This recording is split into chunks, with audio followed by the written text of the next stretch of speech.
Bonjour à toutes et à tous, nous sommes aujourd'hui jeudi 9 juin 2022. Vous êtes bien sûr dans votre émission L'actualité en débat. L'actualité en débat qui reçoit aujourd'hui, nous avons encore la chance de les avoir tous les deux. Les deux directeurs de publication, d'abord le journal Le Mania Libéré avec son directeur de publication Abbas Issaka et le journal Le Messager avec son directeur de publication Eladj Chaboré Bouraïma. Eladj, bonjour. Attends, pourquoi tu souris, Anita? Non, rien. Non, il faut être clair. Non, il n'y a rien. Avant que je ne te réponde, moi, je voudrais que tu sois clair. Pour que les téléspectateurs puissent savoir. Je suis juste contente de vous avoir sur le plateau. Non, mais c'est en appelant mon nom que tu as souri. Non, c'est pas ça. Parce que, en le faisant, j'ai des soucis, hein, ça, je te l'ai dit. Quand je quitte l'émission, j'ai des soucis, non seulement ceux qui sont jaloux de toi, je parle des hommes, hein, ceux qui sont jaloux de moi, elles me créent des problèmes. Celles qui sont jalouses également me créent des problèmes. Ne soyez pas jaloux, c'est mon gars sûr. Il faut être clair. Merci. Ok, Anita, et bonjour à toi et bonjour aux téléspectateurs et bonjour à tous ceux qui nous écoutent de par le monde entier. C'est vrai qu'il y a, je crois, c'est 1 ou 2 semaines, là, on ne s'est pas vu, mais nous sommes de retour. Et le voyage, ça a été. Non, ça a été proprement. Est-ce que vous avez ramené de bonnes choses? Beaucoup de choses. À la fin, je vais vous montrer les images. Juste les images? Juste les images pour que vous puissiez savoir comment la Terre ne trompe jamais. Mais moi, c'est pas ce qu'on s'était dit, c'est pas juste les images. En tout cas, on va régler ça en offre. Abbas, bonjour. Bonjour, bonjour à tous et à toutes celles qui nous suivent. Tu as mis Abbas en courroux. Bonjour à tous les internautes aussi également. Nous sommes de retour. Peut-être que la faute n'était pas dépendante de nous. C'est à la directrice elle-même qu'on va incomber cette faute. Elle doit présenter des excuses. La directrice a toujours de problèmes. Toutes mes excuses de n'avoir pas eu les doyens sur ce plateau. D'abord, il y avait eu le jeudi, l'autre jeudi qui était férié, jeudi dernier. Et donc, toutes mes excuses. C'est vrai que la faute ne vient pas de moi, mais bon, j'accepte.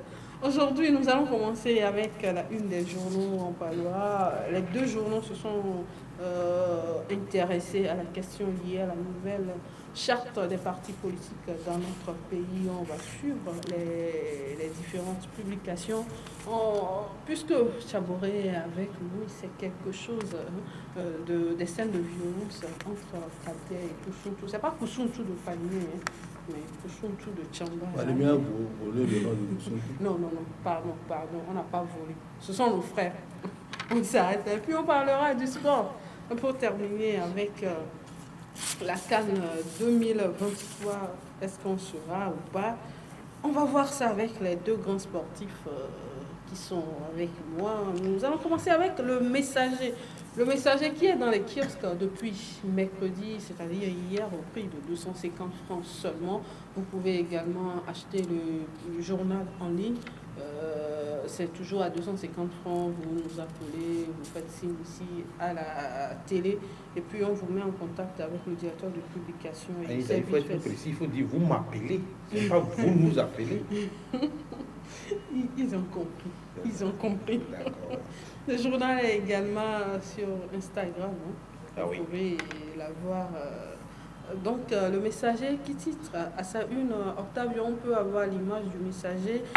Nouvelle charte des partis politiques au Togo, des excuses et explications depuis mois. Chaboré, des explications, on peut comprendre, mais pourquoi des excuses?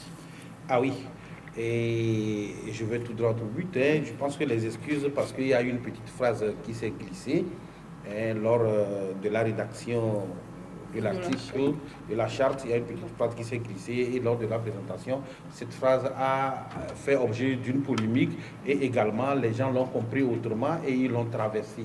Donc je pense que c'était de bonne guerre que le porte-parole du gouvernement et que le ministre également, qui sert d'intermédiaire ou bien d'interface entre le gouvernement et les parlementaires, puissent s'expliquer pour dire à la population, pour dire à ceux qui se sont inquiétés par rapport à l'introduction de cette phrase, ce qu'il en était effectivement. Donc, je pense qu'aujourd'hui, tout est rentré en ordre.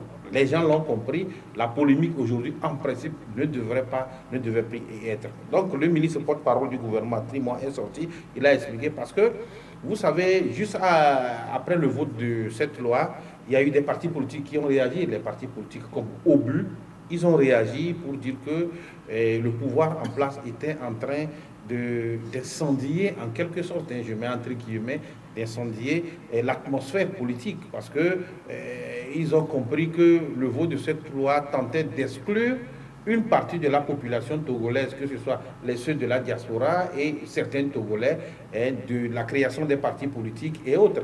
Donc je pense que c'était de bonne guerre que le porte-parole puisse sortir pour expliquer. Il a ramené les choses en ordre pour dire aux gens qu'en fait, ce n'était pas ça. Les gens ont peut-être mal compris et l'explication aujourd'hui, mais ça a permis aux gens de se calmer.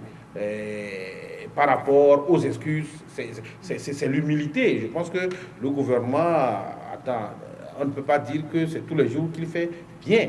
Et lorsqu'il y a des petites erreurs, je pense que l'humilité et la grandeur d'esprit auraient voulu que celui qui est en erreur présente des excuses et pour ramener les choses à notre. Et c'est ce que le ministre Trimois a fait. En fait, les excuses, c'est justement, c'est par rapport à cette petite phrase qui s'est malencontreusement glissée au moment de la rédaction de la charte et qui a fait objet des polémiques. Voilà l'explication que je peux donner.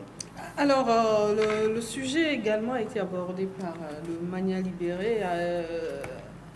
Abbas, Octavio de l'autre côté va nous envoyer votre image, charte des partis politiques, des critiques mal fondées et inutiles. Les Togolais de la diaspora et les binationaux qui ont gardé leur nationalité togolaise peuvent créer de partis politiques et les diriger. Oui, effectivement, tout à l'heure, Tchaouré était en train de donner des explications. En fait, la charte, l'article 10 qui a été voté, c'est dans l'exposé des motifs que la petite erreur s'est glissée. Puisqu'il s'agissait de dire que exclusivement togolais, alors que ce n'était pas le cas.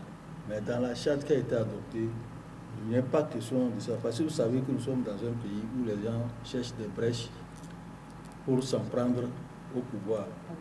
Et c'est ça qui s'est passé. C'est dans un jeu politique, donc il faut passer par tout le monde pour le faire. Et ils ont eu cette occasion et les gens se sont enjaillés.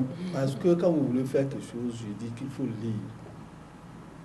On lit, quand on veut critiquer, on lit entre les lignes pour voir ce qu'on veut dire avant de sortir pour faire des critiques, pour dire qu'on exclut une partie des Togolais, on fait ceci.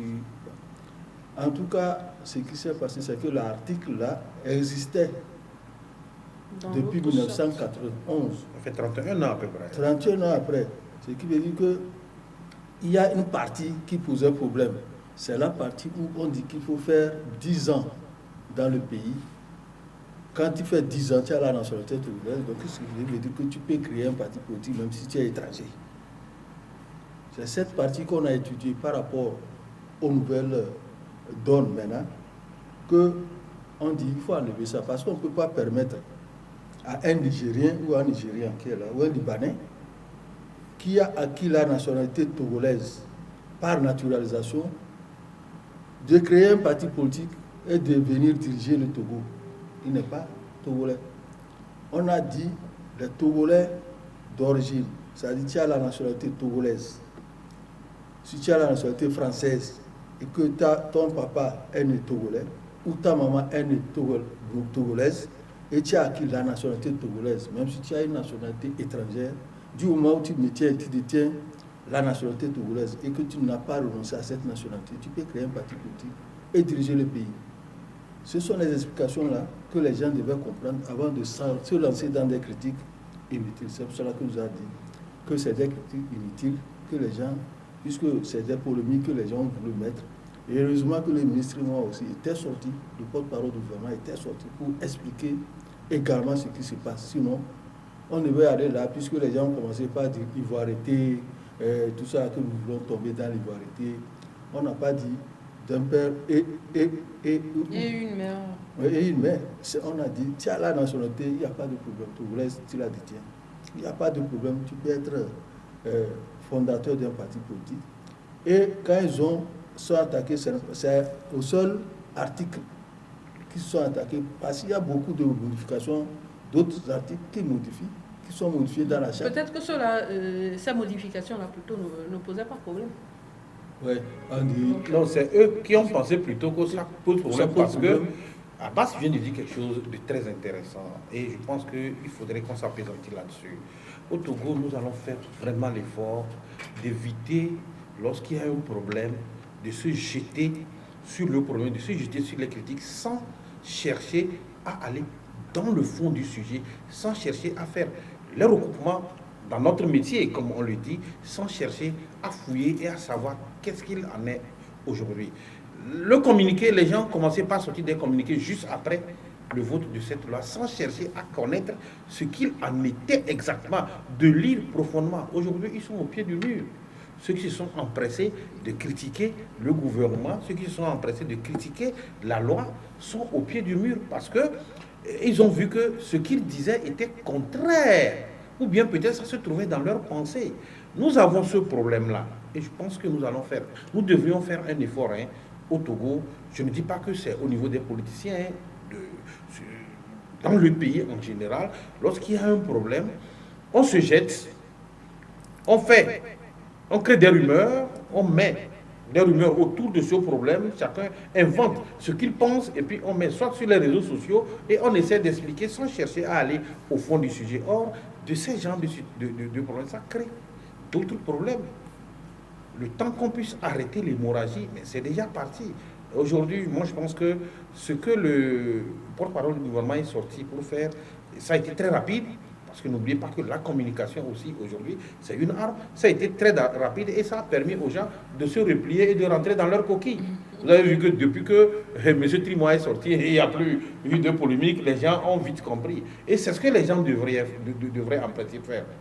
C'est-à-dire que lorsqu'il y a eu vote, vous savez que c'est ça, vous cherchez à comprendre qu'est-ce qui s'est passé.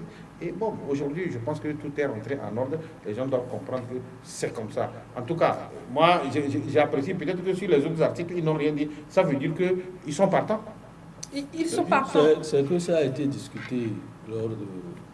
Il y a eu plusieurs rencontres de concertation nationale et c'est du dialogue là. C'est là que les gens sont entendus pour venir modifier ça.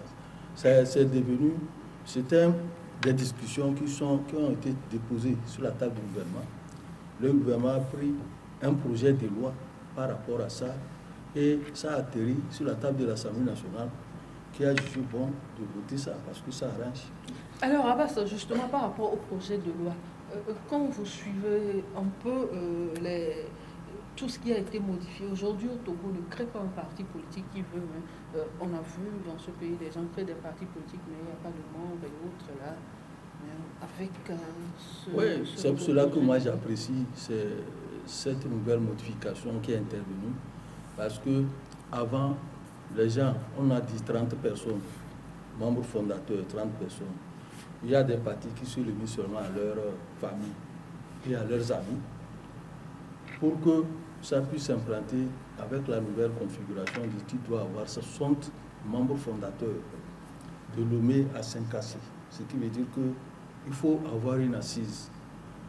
Et ça va en faveur de tous les gens qui veulent avoir des partis parce que il y a des gens qui se plaignent que nous n'avons pas... Pas seulement en faveur, parce que pour avoir des militants dans... C'est ce que je suis en train d'expliquer. Toutes ces villes-là, vous devez traverser tout le pays, connaître le pays. Les gens et autres là. Et ça va permettre... Ça nécessite beaucoup de moyens. Ça nécessite beaucoup de moyens. Ça va permettre aussi aux politiciens qui disent que nous n'avons pas de représentants dans les bureaux de vote, d'avoir au moins des gens dans les bureaux de vote. Parce qu'il y a des partis qui se limitent seulement à une seule préfecture, ou même dans la préfecture, ils n'arrivent même pas à positionner les membres, ou bien ceux-là qui doivent contrôler au niveau des bureaux de vote. Aujourd'hui, avec la nouvelle loi, je pense que c'est ouvert et que celui qui ne peut pas rassembler les 60 membres fondateurs, ce n'est pas la peine qu'il crée un parti politique, ce qui veut dire que son parti politique n'aura aucune valeur. Donc il ne pourra même pas. Il faut avoir les 60 même. Il faut avoir les 60 personnes pour que tu puisses être implanté dans le pays. Dans le cas contraire, ce n'est pas la peine. Et de l'autre côté, il y a encore un autre test. Il y a des partis, depuis qu'ils sont créés, n'ont jamais organisé une assemblée, un congrès. Ils vont organiser ça avec qui? C'est la question que je pose. Donc aujourd'hui, avec ça, 5 ans, si vous n'organisez pas un congrès ou une assemblée, Ce qui veut dire qu'on va vous rayer de la carte des partis politiques. On a vu des gens qui sont là, difficilement ils arrivent à rassembler même des militants dans leur salon et discussion des partis politiques.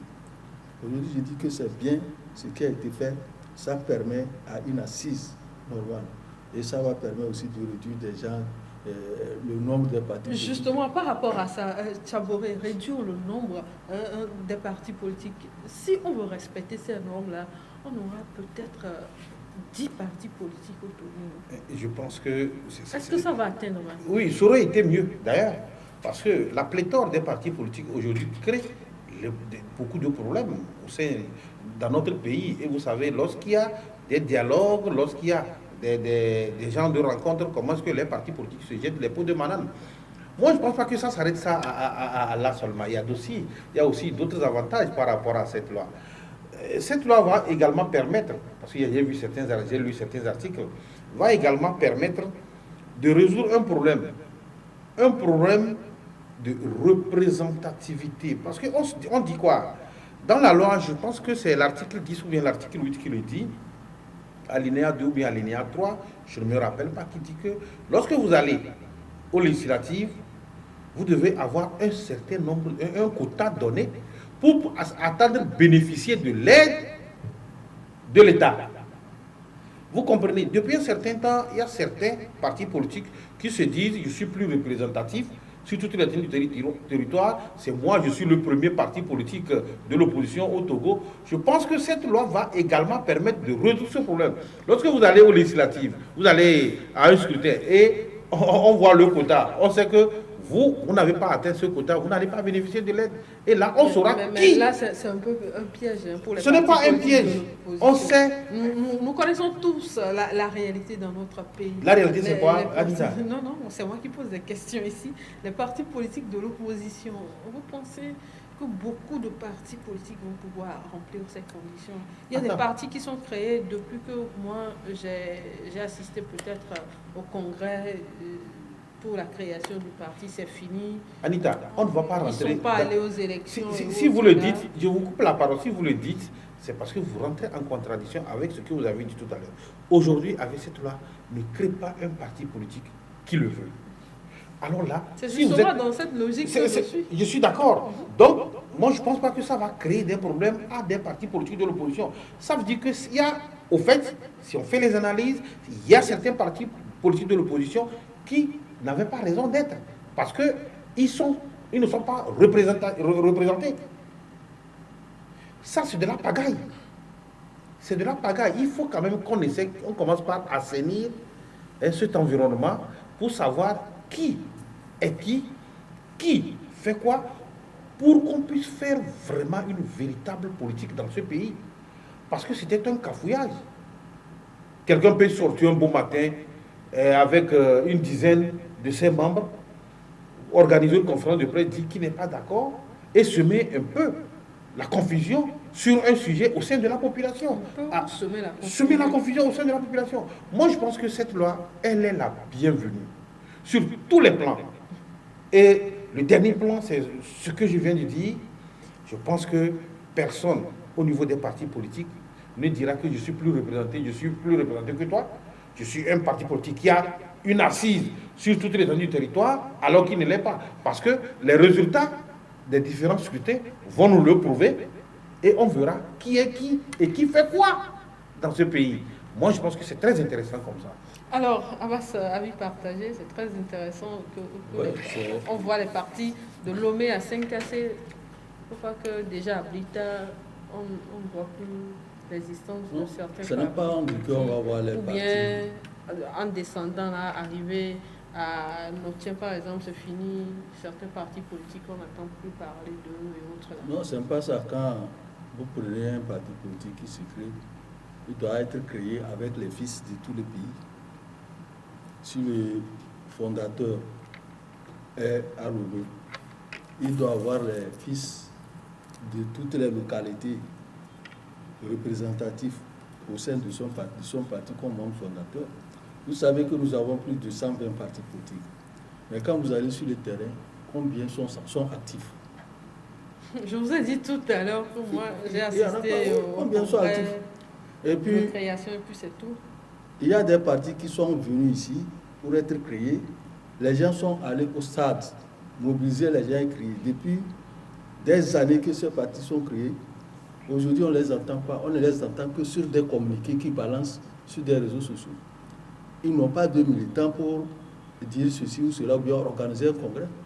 Et ceci, avec cette loi, on a donné 1 an au parti, Le moratoire, hein. le moratoire, de se conformer à cette loi. Dans le cas contraire, vous disparaissez. Il y a des partis qui n'existent là, qu'ils ne font pas de congrès, mais ils cherchent à se faire valoir dans des regroupements. Il y a des coalitions. Dans des coalitions, dans des regroupements, alors que ces partis, quand vous les prenez dans les regroupements là, c'est des gens qui n'ont même pas d'assises nationales, ni des gens de base électorale. Il n'y en a pas. Mais dans les regroupements, c'est eux qui font du bruit. C'est eux qui font sortir des communiqués, ils signent, ils disent que nous faisons partie de tel ou tel regroupement. Et quand vous les prenez individuellement, ces partis, vous ne retrouvez rien comme membre fondateur. Donc tous ces partis, s'ils ne se conforment pas, ce n'est plus la coalition. Eh bien, le président est membre fondateur. Il est secrétaire, il est trésorier. Donc tout ceci là, il faut que ça disparaisse, ça s'arrête. C'est de la pagaille, il faut arrêter cette pagaille-là. Et je pense que la loi est venue assainir une situation de pagaille que nous sommes en train de vivre. Alors, Tchaboré, avec cette situation-là, la question de c'est le fief de tel parti, c'est le fief de tel parti, apparemment, cette question ne va plus se poser. Justement, Anita, voilà l'un des avantages de cette loi. Parce que n'oubliez pas que dans ce pays, on a essayé d'étiqueter certaines régions pour dire que cette localité est spécialement acquise à tel parti. Et vous avez vu ça causer d'énormes problèmes.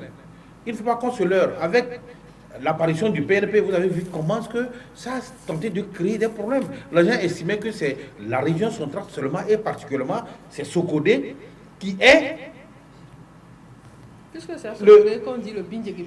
Justement, donc vous comprenez, ça, essayer de stigmatiser, ça résout un problème. Je pense qu'aujourd'hui, les responsables des partis politiques doivent être fiers de ce qui est le fait qu'on leur permet de circuler librement, qu'on leur permet d'installer librement sur toute l'étendue du territoire, d'avoir les militants sur toute l'étendue du territoire. Je pense que c'est un avantage.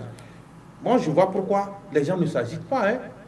Les gens ne s'agitent pas parce qu'au-delà de tout, il y a beaucoup d'avantages à tirer par le vote de cette loi. Ceux qui sont représentatifs sur toute l'étendue du territoire, il n'y a pas raison. Mais voilà, ceux qui ne sont pas représentatifs, là, ils savent que c'est mort. Attends, qui se sont morts se mouche. Il y a les gens qui le savent.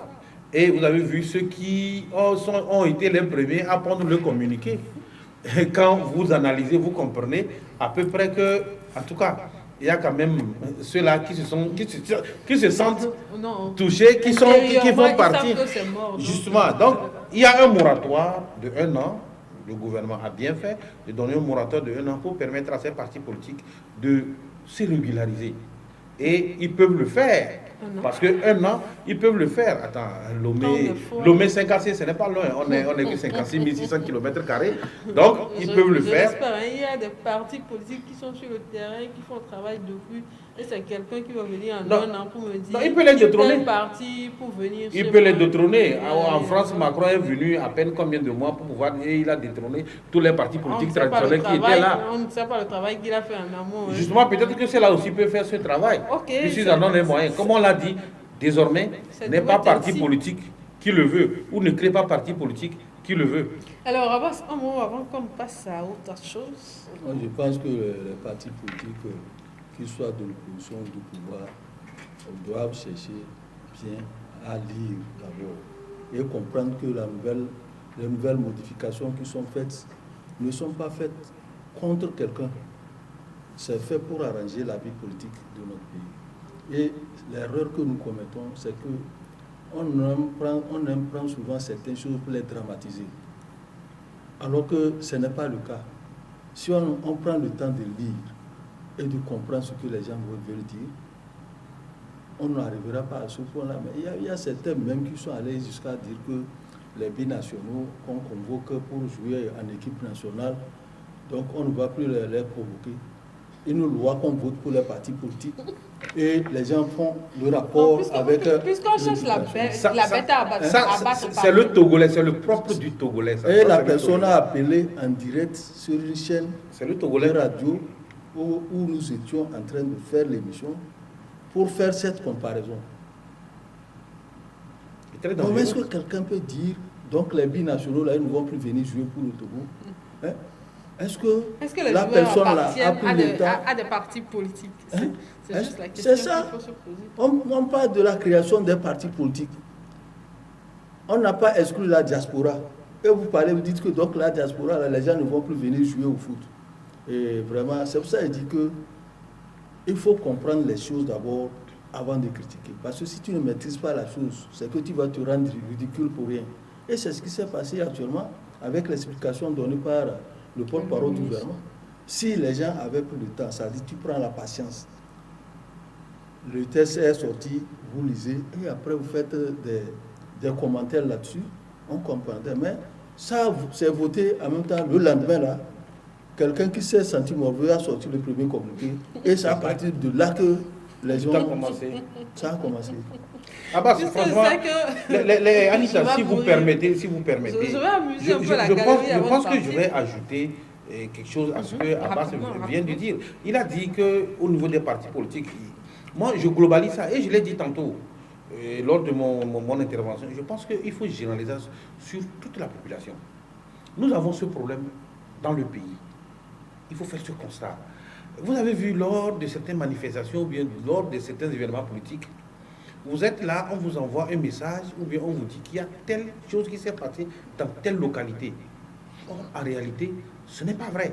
Celui qui a envoyé le message, que ce soit sur les réseaux sociaux ou qui vous a envoyé le message, a essayé d'amplifier.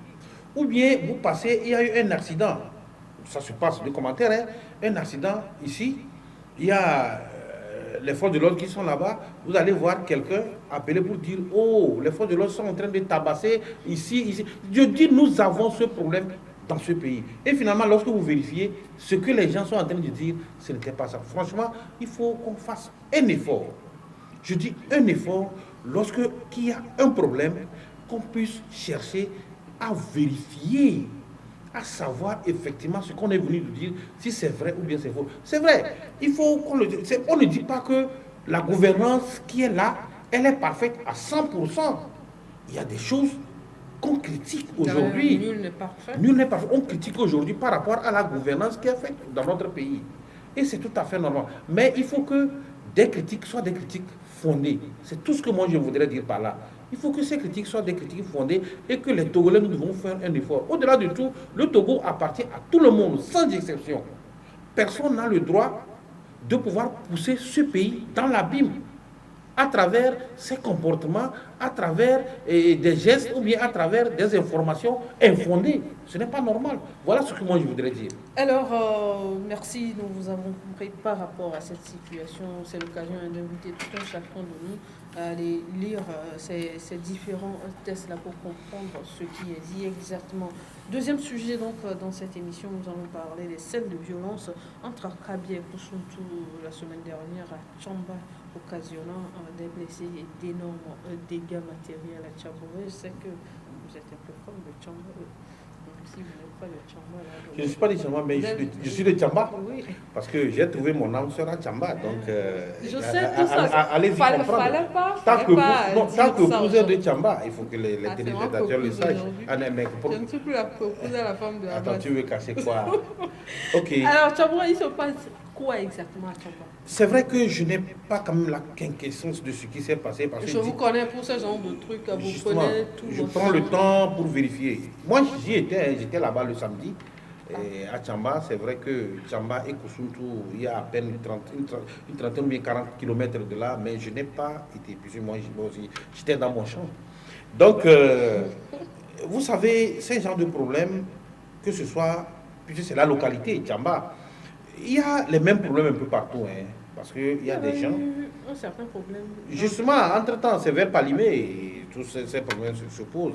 Les gens quittent, ils s'installent dans des localités qui ne sont pas les leurs, mais quand ils s'installent, et ils font un temps N'oubliez pas que quand c'est la plupart du temps, c'est au moment des cultures que ce problème-là surgit.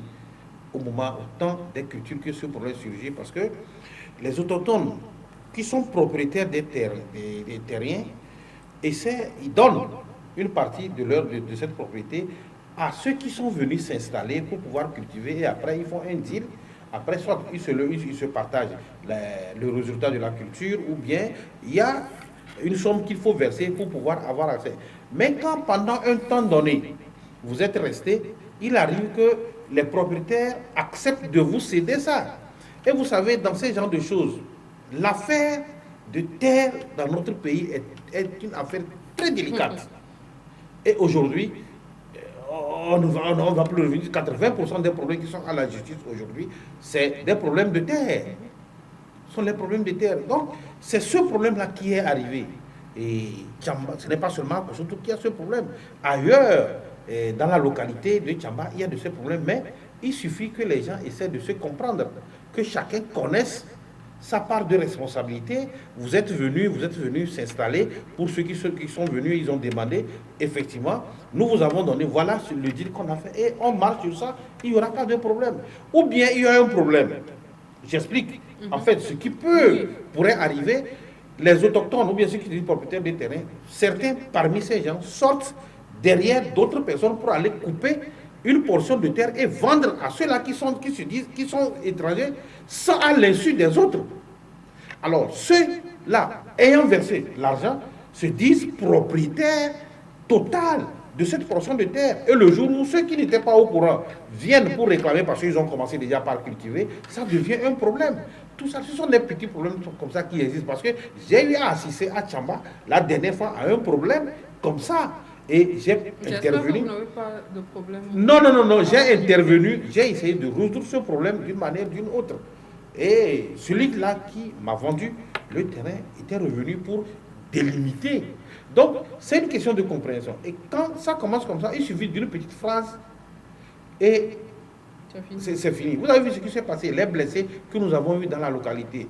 N'eût été l'intervention ou bien la patience de certains qui sont allés au-delà pour pouvoir calmer les gens. C'est bien la mission que le ministre Achadidi a eu à faire pour pouvoir calmer les ardeurs et appeler les uns les autres. Le problème là, il est là. C'est un problème très sensible. Et moi, je pense que c'est aux autorités de faire extrêmement attention à l'approche des cultures, ou bien que ce soit sur tout le long de l'année. Est-ce que les autorités peuvent faire, si les terres appartiennent aux collectivités? Lorsque je voudrais parler par rapport à ce pourquoi j'interpelle les autorités, surtout le long de l'année, que les gens essaient de continuer la sensibilisation sur le vivre ensemble. Parce que n'oubliez pas, personne n'a choisi le lieu de sa naissance. Et le Togo, aujourd'hui, c'est vrai, quand je quitte pour aller m'installer à Saint-Cassé, je sais que ce n'est pas chez moi.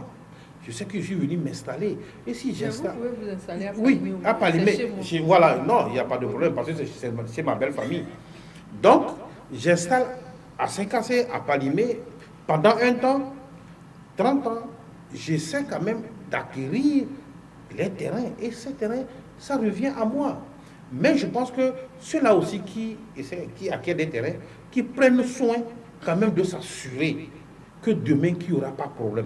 Voilà des petits problèmes, des petits trucs qui arrivent parfois et qui amènent des incompréhensions. On dit souvent, j'étais à une rencontre un jour, les gens disaient, toi, tu as fait quel travail pour avoir 10 hectares? Tu as quel âge? Tu as fait quel travail pour avoir 10 hectares? Non, ceux qui disent ça, ce n'est pas dire. Si vraiment... Est-ce que j'ai besoin d'avoir un âge donné? Non. Ceux qui disent ça, peut-être ils ne sont pas dans le fond des choses.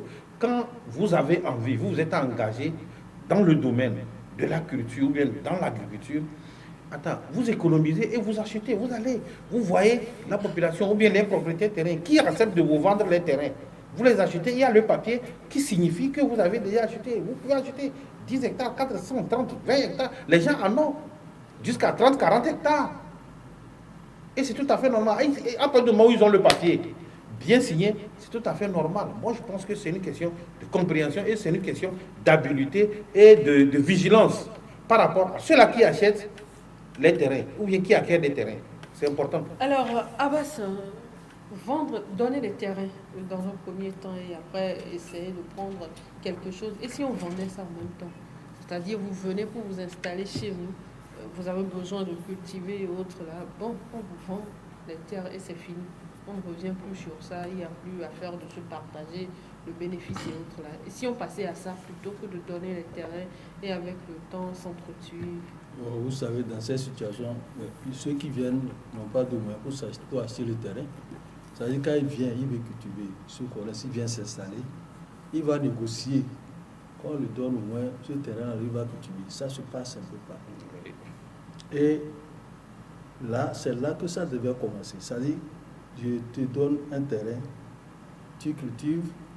Lorsque moi j'ai besoin de mon terrain, je viens et te demande qu'aujourd'hui, moi j'ai besoin de mon terrain pour tel temps. Ce qui me, et c'est ça qui s'est passé. Ce qui me rapporte peut-être 1 million par an, vous allez prendre ça comme ça? Non, c'est pas prendre, c'est-à-dire c'est une négociation qui se fait. Okay. Je veux votre terre là pour cultiver. Là, lorsque vous aurez besoin de votre terrain, je vous le retourne. C'est comme ça. C'est la question que je me posais. Hein. Je suis venu vers vous, par exemple. Ouais. J'ai demandé une portion de terre. Oui. Vous m'avez donné ça. Maintenant, ça me fait rapporter par an au moins 1 million. Ouais, et un jour, vous avez besoin de ça. Est-ce que je peux accepter aussi? C'est ça qui a causé le problème. Et puis, attention, à base, il faut rectifier. Il dit, vous m'avez donné ça. Ce n'est pas un don. Ce n'est pas un don. Il vous a passé. Ok, vous me passez ça. Justement. Oui. Maintenant, ça me fait rapporter plusieurs sous. Ouais. Moi, je veux maintenant. Besoin de ça. Je construis ma maison. C'est malhonnête. C'est malhonnête. Je construis ma maison. Je te dis, viens rester dedans. Donc, le jour où moi j'ai besoin de ma maison, j'ai dit, vous sortez, vous me remettez ma maison. Et vous allez dire que non, vous allez dire que c'est pour vous. La maison vous appartient. Est-ce que c'est facile? Hein? Mais c'est ça qui a amené le problème. Le monsieur a cédé le terrain là. Il est venu. Il dit, aujourd'hui j'ai besoin de mon terrain. Donc cette année, ne faites pas, ne cultivez pas. Et c'est là que le monsieur dit non, il ne peut pas. La guerre a commencé là-bas et l'autre a pris le téléphone. Il a appelé ses frères qui sont venus. Et il y a des blessés. L'autre aussi, ses frères sont venus.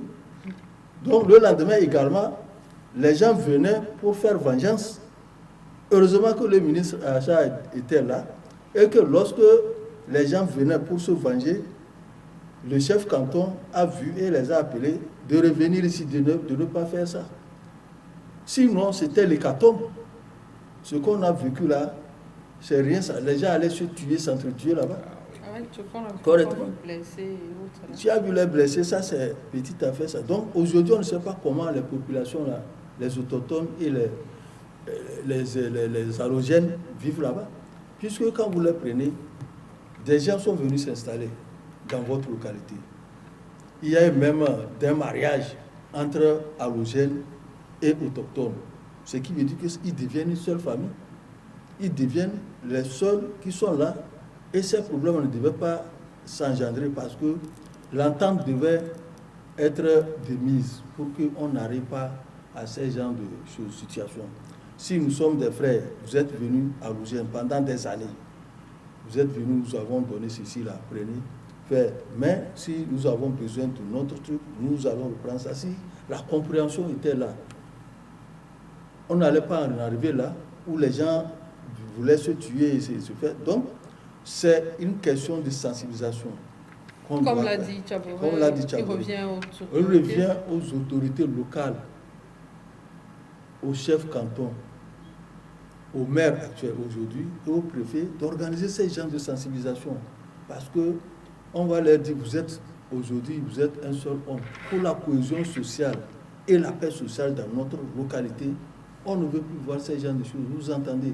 Parce que moi, je suis arrivé ici étranger, mais pendant longtemps que j'ai fait des enfants là-bas qui ne reconnaissent même pas chez eux de ma provenance, là où je proviens.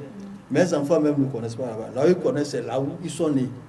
Et ils sont nés dans une autre ville qui n'est pas la leur, mais ils se croient être de leur localité. Donc, si ce problème-là existe, si on leur demande de repartir chez eux, ils ne vont pas reconnaître. Même leur papa et leur maman qui sont venus ici, là-bas, quand on leur dit retournez chez vous, ils vont aller rester. Parce que ces genre de choses se sont passées. C'est comme les nés à Lomé là. Le jour où on va leur demander de retourner chez eux, nous sommes foutus. Moi, c'est ça, il faut éviter. Moi, j'ai dit que c'est des actes aux antipodes. C'est clair. C'est dépassé. Ça là, c'est dépassé. On les a vus en 90 où les gens vers Palimé, Baudé, tout ça là, les gens ont dit renvoyer. On les a renvoyés sur aller où c'est qu'on les a accueillis dans quelque part pour leur donner une partie, rester là-bas. Ils ne connaissent pas chez eux. Donc ça, une sensibilisation accrue doit se faire. Parce que c'est la deuxième fois que dans la préfecture de Tchamba, en 3 mois, ça se passe. Il y a des peuples et les autochtones qui sont battus là-bas où des têtes de bœufs, des centaines de bœufs ont été détruits, des cases brûlées, tout ça là, et les hommes blessés. Pourquoi? Parce qu'un peuple aurait violé une femme autochtone qu'on a laissée dans les champs là-bas.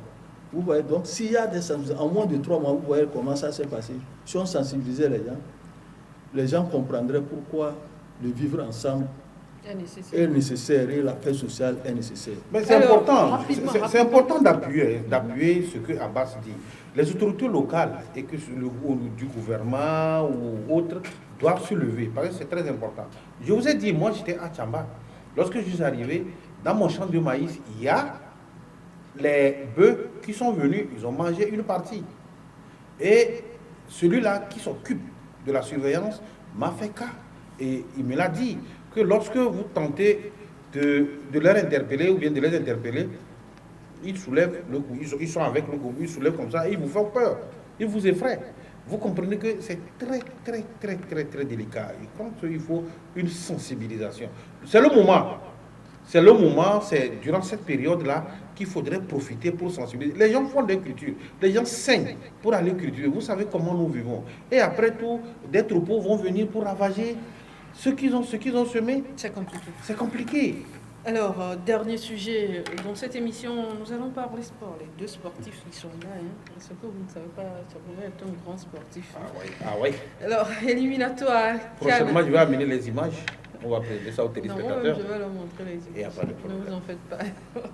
Éliminatoire Cannes 2023. Abbas, après 2 matchs, le Togo a fait d'abord un match nul ici à domicile et la dernière fois, on a perdu. Est-ce qu'on peut encore espérer participer à cette CAN-là avec ce début? On n'a qu'un seul point. On a un seul point. On peut espérer s'il y a une mentalité au niveau des joueurs. Parce que ce qui s'est passé, l'équipe est en reconstruction. Mais les gens ont oublié que l'équipe est en reconstruction. On a amené l'entraîneur là. Et tout le monde dit que c'est une équipe en reconstruction. Il faut la reconstruire. Mais déjà, les gens demandent qu'on viole l'entraîneur. C'est ce que j'ai dit. On n'est jamais patient ici. Et puis ce sont les journalistes qui ont commencé. C'est les journalistes qui ont commencé et les gens même les ont critiqués. On n'est pas patient. On a dit une équipe qui a été décimée durant les 5 ans, il faut la remettre en place. Et les gens sont venus. Ils croient que c'est une équipe qui existait avant. Le monsieur est venu, il a pris des joueurs, il a fait une sélection des joueurs pour commencer à monter l'équipe. Mais voilà que les premiers matchs qu'il a eu avec, lors des éliminatoires du mondial, il y a eu des succès. Le Sénégal, on a failli battre le Sénégal ici. Après, on a battu le Zimbabwe, on a battu la RDC. Et les gens croient que c'est une chose déjà, l'équipe est déjà mise en place. Non? On est en train de la faire doucement, il faut aller. Maintenant, pour le premier match des éliminatoires de la CAN, pour les gens, l'équipe de Eswatini, c'est une petite équipe. Or, aujourd'hui, les gens oublient qu'il n'y a plus de petites équipes dans le monde ici. On a vu comment les petites équipes... C'est cette équipe que le Togo avait battu en temps 6-0. L'équipe là nous a battu chez elle de 1. Et au retour, on les a battus. En éliminatoire du mondial, cette équipe qui est venue, on a fait match nul là. Elle a fait match nul avec le Sénégal. Le Sénégal même? Le Sénégal. Elle a fait 1-1 avec le Sénégal. lors des éliminatoires du mondial. Et voilà, nous, on a cru que, bon, on a donné espoir. Il faut redonner confiance au public sportif. Il faut renouer cette confiance-là entre les joueurs, l'équipe et le public sportif. La mobilisation y était. Pour les gens, on devait battre les Swantini là, ici. Et tout le monde était d'accord que c'est une petite équipe. Mais arrivé, le match qui a été joué, qu'on a développé, le jeu qui a été développé par les étrangers, c'était bon. Seulement, c'est la gestion du temps de la dernière minute qui a été mal faite. Mais les éperviers ont toujours eu ce problème. Ce problème de gestion, oui, ça Keshiko ont qualifié. Mais ici, là, c'était un problème de gestion. Tout comme avec le Sénégal, on n'a pas pu gérer les dernières minutes. C'est la même chose qui s'est passée avec les Swantini ici. Dernière minute, on n'a pas pu les gérer. Le coach a fait rentrer des gens qu'il ne fallait pas faire rentrer. Il ne fallait pas mettre des attaquants alors que vous voulez conserver l'avantage.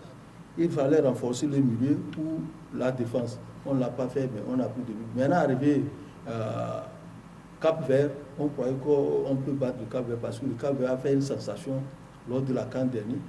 Et on ne peut pas dire qu'on va battre immédiatement le Cap-Vert. Aujourd'hui, il faut aller se recroqueviller, repenser comment on doit faire.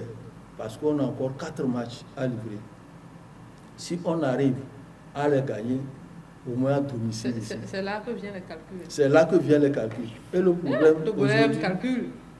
Par rapport à notre terrain, il faut aussi régler tout ça parce que j'ai lu quelque part sur Facebook, quelqu'un a donné tous les problèmes du Togo. C'est aussi spirituel. Surtout à notre stade, au niveau du stade Kigé, c'est spirituel. Et c'est quelqu'un, il a fait une belle réflexion. Les eaux, elles ouvrent. Il dit... Non, on doit arrêter les concerts là. Le monsieur est sorti pour faire des révélations. Un ancien membre du staff, préparateur même des matchs. Bodé. Ce qu'il a dit, on ne peut pas les bannir d'un revers de la main. Moi, j'ai eu la même histoire, à écouter la même histoire dans un stade de première division championnat. On allait appeler, là où on a préparé le match, c'est au Ghana. On est venu enterrer des choses sur le terrain, mais quand c'est chaud, on a pris cela pour aller, ils ont montré le charlatan qui est venu enterrer des choses dans le terrain et que c'est Kotoko de la vie qui ne gagne plus sur son stade. On allait prendre le charlatan ghanéen là, il est venu, il a montré là où il a enterré les choses. On a déterré, c'est fini. Le monsieur a dit que lui, l'Afrique, il dit que lui, et ils ont enterré des choses au stade, dans les poteaux, au centre et dans les vestiaires. Il y a des choses qui sont faites. Pourquoi on ne gagne plus là-bas? Non, avant, quand on faisait les choses. Donc, et que maintenant, comme c'est pas faire à lui, c'est 25 millions, si on ne le donne pas, ça serait toujours comme ça. Parce que c'est lui qui distribuait l'argent, à qui on donnait l'argent. Il a donné aux joueurs au mondial 50 millions.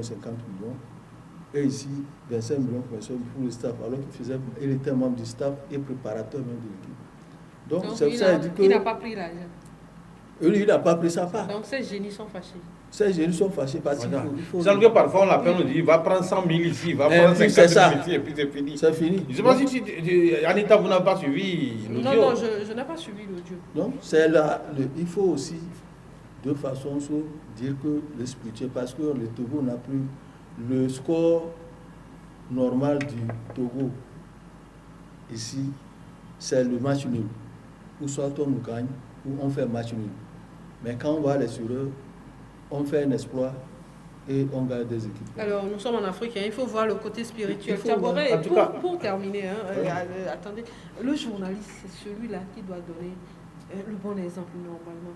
Mais pourquoi ce sont les journalistes qui ont fait les premières sorties pour critiquer le coach en même temps? Oui, bon, j'estime que c'est une petite erreur. Hein. Ça arrive à tout le monde.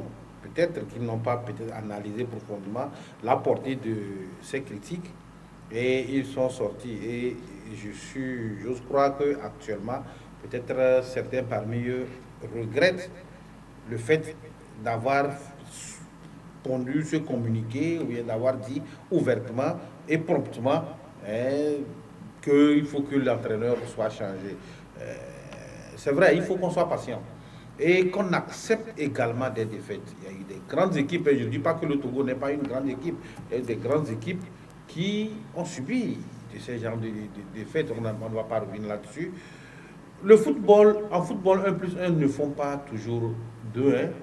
Il faut accepter, vous pouvez être de grands joueurs, avoir de grands joueurs, mais vous allez sur le terrain le jour-là, vous n'allez rien délivrer. Il faut accepter, être patient et revenir, voir les erreurs qui ont été commises et qui ont conduit à cette défaite, les corriger, voir ce qui est un sursaut d'orgueil.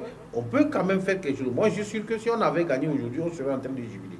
Il faudrait aussi accepter que lorsqu'on a... On va oublier le coach. Voilà. Non. Donc il faudrait accepter, on a eu une défaite, il faudrait l'accepter, corriger les erreurs. Les autres aussi veulent gagner. Comme nous aussi, nous voulons gagner. Par rapport à cette histoire de terrain de Kégué, c'est vrai, moi, comme je l'ai dit, nous avons fait des erreurs, il faut les corriger. Moi, je ne suis pas peut-être d'accord sur le fait qu'on dise que il faut... non, c'est possible. C'est possible. Mais au-delà, si c'est sur le terrain de Kégué, est-ce qu'on a fait un côté mystique aussi sur les autres terrains à l'extérieur? Non. L'autre fois, le Cap-Vert nous a donné, je crois, c'est 2-0. Donc, ça veut dire que nous avons, au niveau des joueurs, au niveau de l'équipe, il y a quelque chose aussi qu'il faut corriger. Associé au côté mystique, je pense que si les uns les autres le font, on peut quand même arriver à relever le défi. Ce n'est pas encore tard. 4 matchs à jouer, si on peut avoir 6 points, si on peut avoir 6 points, oui, si on peut avoir 6 points, moi je pense que c'est déjà bon. C'est vrai, tu dis que le Togolais aime les calculs, oui, c'est à base des calculs qu'on avance. Les joueurs peuvent faire quelque chose, ne décourageons pas les joueurs. Il ne faut pas qu'on décourage les joueurs. Ils ont fait une erreur, ils n'ont pas bien joué, ça arrive à toute équipe. Essayons de les encourager pour que demain, ils puissent faire mieux. C'est pas facile. Merci. C'est pas facile. Merci à vous, Tchabouré, Abbas. Vous voyez ce qui s'est passé au Bénin. Ah oui. Nos amis qui sont venus battre le Bénin. J'ai vu quelqu'un, un supporter qui dit que désormais, lui supporte le volleyball. Merci. Un pétard même. Merci. Ils ont cassé le bus des joueurs là. D'avoir participé à cette émission. Ça, c'est un truc. On ne va pas dire ça, on va dire ça en off. Merci à vous tous de nous avoir suivis. Tchabouré, c'est la fin de l'émission, s'il vous plaît. Merci à vous de nous avoir suivis. Rendez-vous mardi, mais vous suivrez la rediffusion de ce numéro aujourd'hui à 20h.